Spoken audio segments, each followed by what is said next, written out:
yes ఎస్టీలో ఏం చేయలేదు, నోటి మాటలే నోట్ల కట్టాలని చెప్తారు, అవునా కదా? yes సో అట్లా నోటి మాటలు అయితే బాగానే ఉన్నాయి, ఉన్నాయా లేవా అనిపిస్తుంది కదా?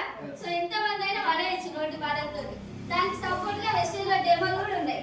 సో అట్లా ముందుకు వెళ్తున్నా మెంటల్ సపోర్ట్ తోని. నిజంగా ఎంఎస్ఆర్ గురు గారికి, ధనలక్ష్మి మేడం, శంకర్ సార్ ఒక్కసారి బిగ్గా ప్లస్.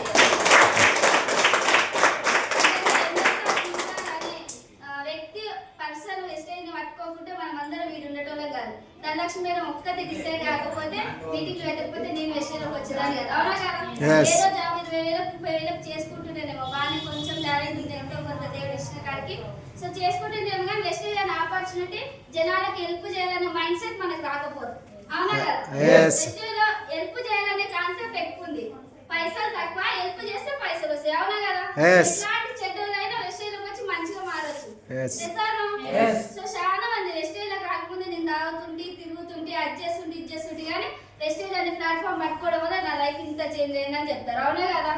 సో నేను కూడా ఫస్ట్ అట్లాంటి బ్యాడ్ హ్యాబిట్స్ ఏం లేవు, ఫస్ట్ నుంచే గుడ్డాలు, ఇప్పుడు కూడా మంచిగా గుడ్డగాలు కావాలని మంచి టీమ్ లో నేను ఉన్నందుకు నాకైతే ఫుల్ హ్యాపీ ఉంటుంది. ఎందుకంటే అందరు సపోర్ట్ చేస్తారా బయట? లక్ష చుట్టాలు నేను ఎట్లా సంపాదించాలని అడిగితే చెప్తారా? నేను ఎదుగుతుంటే ఎప్పుడు దొక్కాలని చూస్తారు, అవునా కదా? సో అట్లా ఉంటది కాబట్టి మన టీమ్ లో మంచి సపోర్ట్ ఉంది. మంచిగా నిలబడి ధనలక్ష్మి శంకర్ సార్ టీమ్ లోనే యూత్ ఐకాన్ గా నిలబడాలని నేను వర్క్ చేస్తున్నా. Thank you so much. Director అయినా సో నేను చిన్నగా ఉన్నా సరిగా నా టీం అయితే నేను చెప్పినట్టు వింటారు, నాకు ఫుల్ హ్యాపీ అనిపిస్తుంది. మీలా ఏజ్ ఉంటది కానీ చెప్పినట్టు వింటారు, సొంత కూతురు చూసుకుంటారు నాకు ఎవరైనా సరే.